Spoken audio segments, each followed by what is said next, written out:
Olá, turma, tudo bem com vocês? Voltamos para mais uma aula de história sobre o Brasil e Império.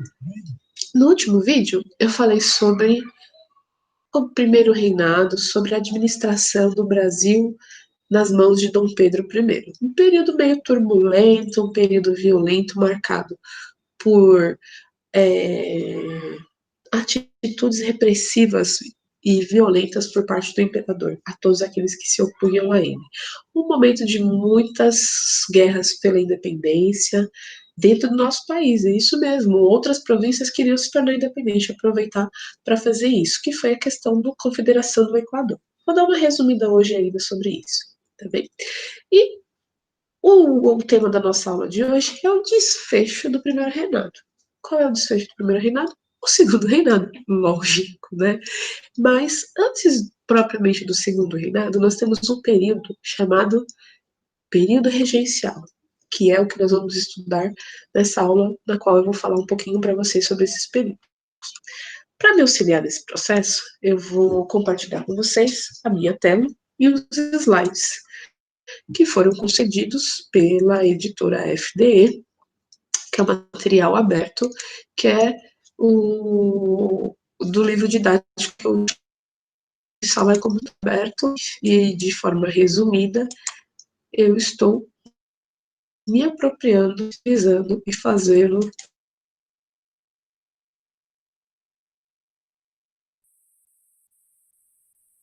pagando os royalties.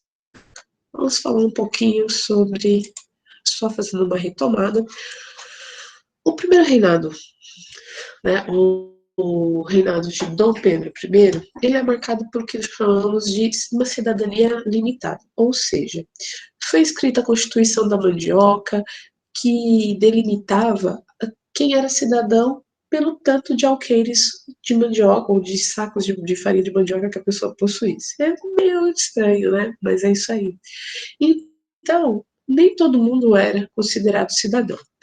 Nessa época, a independência não foi aceita no país todo, né? Em várias províncias brasileiras nós tivemos combates, né? Para combater os liberais, né? A luta pela independência. Então, nós tivemos luta na Bahia, no Piauí, no Ceará, no Maranhão, no Grã-Pará e na província Cisplatina.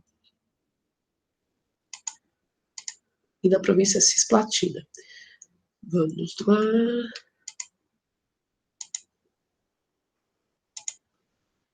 E esses conflitos vão gerar outros conflitos, mas vamos fazer a questão cronológica. A reconhecimento, nós tivemos esses processos de guerras internas pelo reconhecimento da independência e da unidade, porque essas províncias que eu mencionei agora há pouco, essas províncias aqui, elas iam se tornar independentes e nós não íamos ter o Brasil da configuração territorial que nós temos hoje, porque a Bahia queria se ia, se desse tudo certo, tudo isso aqui iam ser países independentes, não iam ser estados federativos, mas a, as lutas, as tropas de Dom Pedro I venceram e mantivemos a unidade, tá certo?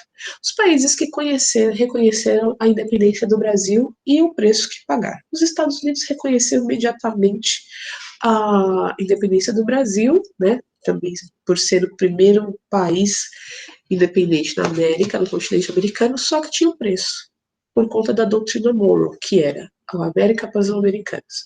Então, os Estados Unidos recém-formado não queria a interferência de europeus no continente americano. Eles queriam interferir na vida dos países latino-americanos que estavam se tornando independentes e queriam romper qualquer tipo de laço com a Europa. Então, eles queriam a América, o continente americano, para os americanos que eram os estadunidenses. E também Portugal também reconheceu a independência, mas aí Portugal reconheceu a independência porque Dom Pedro I continuava sendo português, continuava pertencendo ao reino, então foi feito um acordo. Então o Brasil pagou uma indenização para Portugal. Só isso. Portugal só aceitou a independência do Brasil em 1825. Vejam lá, hein? Olha que tempo. A indenização foi de 2 milhões de libras esterlinas, que era muita grana para a época, e o governo brasileiro teve que pedir um empréstimo para quem? Para quem? Para quem? A Inglaterra, que era a única que tinha tanta libra esterlina assim. E aí nós vamos nos tornar dependentes da Inglaterra. A Inglaterra reconheceu a independência do Brasil em 1827. Foi feito uma renovação do Tratado de Comércio e Navegação por mais 15 anos, que dava trazia benefícios, favorecia os ingleses. E depois o Brasil teve que aceitar, em 1850, assinar a lei, o imperador teve que assinar a lei, Eusébio de Queiroz, que determinava a extinção do tráfico negreiro. Mas nesse momento, em 1827, eles tiveram que extinguir, né, eles começaram a diminuir a comercialização, era para fazer assim, né, mas não foi. Diminuir o tráfico negreiro, tá? Porque a Inglaterra tinha interesses na extinção do tráfico negreiro, da mão de obra escrava. A Constituição, né? Nós tivemos aí, em maio de 1823, a criação da Assembleia Constituinte, apresentação do projeto, Dom Pedro não concorda, divergências entre o imperador e deputados, tivemos a Noite da Agonia, Noite da Agonia, muita violência nessa noite. Dom Pedro dissolve a Assembleia Constituinte e ele cria a sua própria Assembleia Constituinte, né? E aí, no dia 25 de março de 1824, ele vai outorgar a primeira Constituição do Brasil, que foi, ele designou pessoas para escrever, elaborar a nova Constituição, lógico, sob seu olhar. E praticamente foi ele, né? Porque se ele escolheu, as pessoas iam defender os interesses dele. Foram criados 4. Isso aqui é o normal, tá? Poder legislativo, poder judiciário e poder executivo. E isso é o que existe hoje, tá? E ele criou um poder moderador que vigia todos os poderes, tá bom?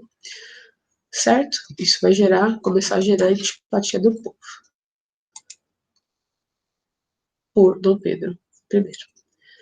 E a gente, tivemos a Confederação do Equador, né, em 1824, que ia formar um país, né, no Nordeste brasileiro, englobando aí, ó, Ceará, Rio Grande do Norte, todos os estados do Nordeste brasileiro. Opa, não quero isso não. Né? Alagoas, Pernambuco, Sergipe, Aracaju e Sergipe, gente, você tá louca. Rio Grande do Norte, Ceará, né, iam formar em parte do norte da Bahia, né, do nordeste da Bahia, iam formar um confederado, né, eles iam formar a Confederação do Equador, que ia ser um país, uma república, tá certo? Então eles lutavam contra o autoritarismo do Dom Pedro I, a crise econômica que se instaurou no governo, né, e na economia nordestina, a queda do preço do açúcar, do fumo, do algodão, que eram os produtos principais que eles produziam, né, e as constantes altas, né, no preço dos alimentos, dos aluguéis, enfim, a situação era caótica, tá? Eles queriam, em 1824, essa turminha que se confederou, eles se uniram, fizeram uma grande reunião e decidiram que iam formar a Confederação do Equador, uma reunião, né? E aí eles queriam criar uma república que ia englobar o estado de Alagoas, Paraíba, Rio Grande do Norte, Ceará, e iam receber esse nome de Confederação do Equador por conta da proximidade da linha do Equador, tá bom? Então, nessa sociedade, nessa confederação participaram proprietários rurais, comerciantes, homens e mulheres, escravizados, enfim. Tá? Esse era o intuito. Então, em 1824, essa confederação do Equador começou a desestabilizar também o poder de Dom Pedro I, tá? Então, as críticas principais eram autoritarismo, incompetência para resolver os problemas financeiros e os empréstimos constantes com bancos estrangeiros, os empréstimos constantes com os bancos estrangeiros.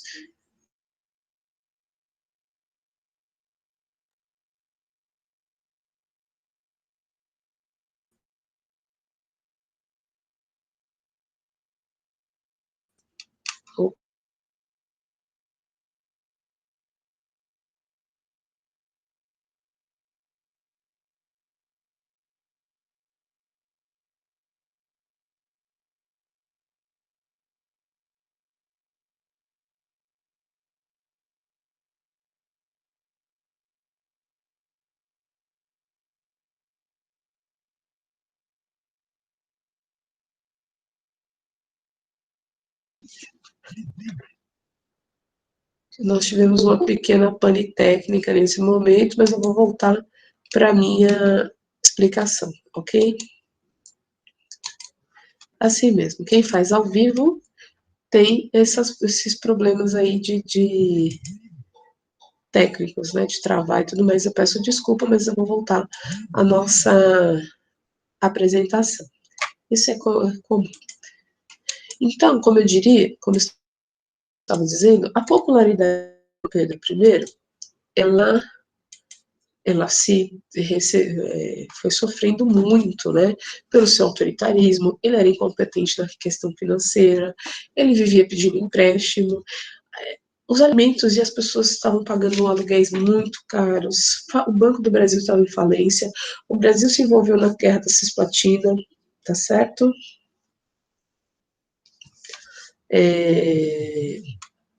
Na guerra de Cisplatina, e também ele não estava assim, ele não sabia, o Dom Pedro I não sabia se ia ou se ficava. Ele estava interessado no trono português e também estava interessado no Brasil. Então ficou meio lá, meio cá, tá certo? Então, Dom Pedro estava impopular. Tinha um camarada chamado Líbero Badaró. Ele era muito importante, muito bem visto, e ele foi assassinado. Pronto. Quem foi que matou Líbero Badaró? Começou um dos primeiros dramas da Garota. Começou o primeiro drama brasileiro. Quem matou Líbero Badaró? Será que foi Dom Pedro? Será que foi alguém amando de Dom Pedro? Será que foi algum simpatizante de Dom Pedro?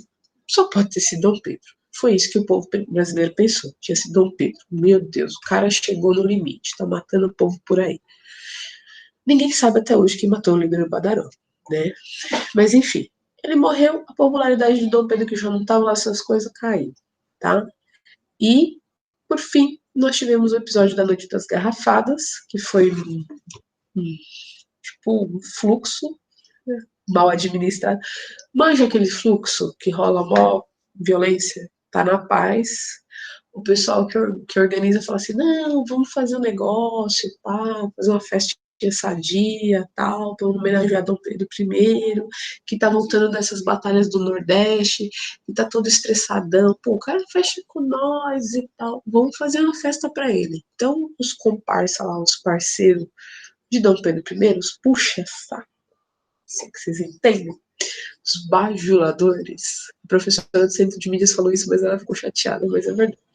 Os caras resolveram fazer um fluxo para Dom Pedro, né? Um fluxo, lógico, século XIX. E aí, fluxo século XIX e da elite, tá, gente? Peraí. E o pessoal começou a festinha, receberam Dom Pedro, tá? Lá vai, lá vai, lá vai. Aí, o pessoal que era aliado de Dom Pedro, aliado às linhas mais conservadoras, se depararam, entraram numa treta com os mano liberal, os caras que estavam contra Dom Pedro. Começou um bate-boca, e tem a turma do deixa disso, o povo do deixa disso, deixa, não, vocês sabem como que é, né? Lugar apertado, um monte de gente, pessoal já mamado, como é que a coisa fica. Começaram a quebrar tudo, inclusive as garrafas, briga de bar. Se ligaram? Briga de bar. Mano com briga de. Tipo aqueles bar americanos que o pessoal começa. Do nada começa uma treta. Foi isso a noite das garrafadas. Era pra ser uma celebração. De repente virou uma treta, garrafas quebradas, luminária, gente que grita, gente que sobe, gente que desce. E esse foi um episódio muito triste, né? Eu tô contando assim, mas é porque a gente tem que ter um bom humor. E aí, gente, não teve jeito, né? Aí a coisa, depois da noite das garrafadas, ele colocou todo o ministério dele, pessoal começou a sair na rua, porque estava insustentável, a coisa estava feia mesmo, né? Porque, ao contrário do que vocês pensam, o povo brasileiro sempre foi um povo de luta, sempre foi um povo que saiu para a rua para reivindicar. Agora que nós estamos mais mansinhos, mas antigamente o pessoal era, né? Sangue nos olhos, saía mesmo atrás, porque, gente, o que tem a perder? Você não tem trabalho, você vive pagando aluguel, você não tem comida, pelo amor de Deus, né? E aí não tinha, Dom Pedro não era igual nosso presidente, não, que dava auxílio emergencial pra ninguém, não. O negócio ele dava porrada.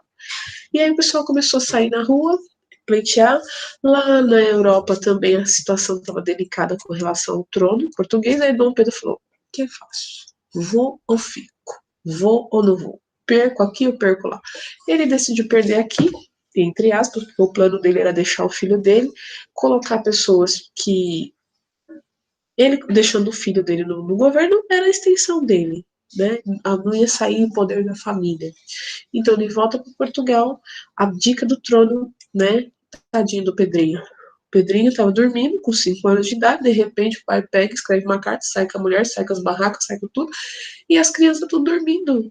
Pedrinho é acordado no meio da noite por um ministro que dormindo 5 aninhos, papapá, e todo mundo numa sala fazendo todo mise-en-scène lá, transformando ele como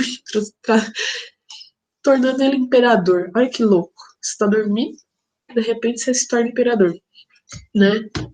Mas um menininho de 5 anos não tem condição de governar um país.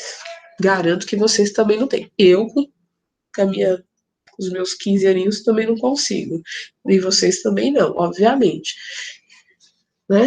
Então, qual que era o esquema? O esquema era colocar alguém para governar até a maioridade de Dom Pedrinho, Pedrito II, né? Dom Pedro II, que é 18 anos.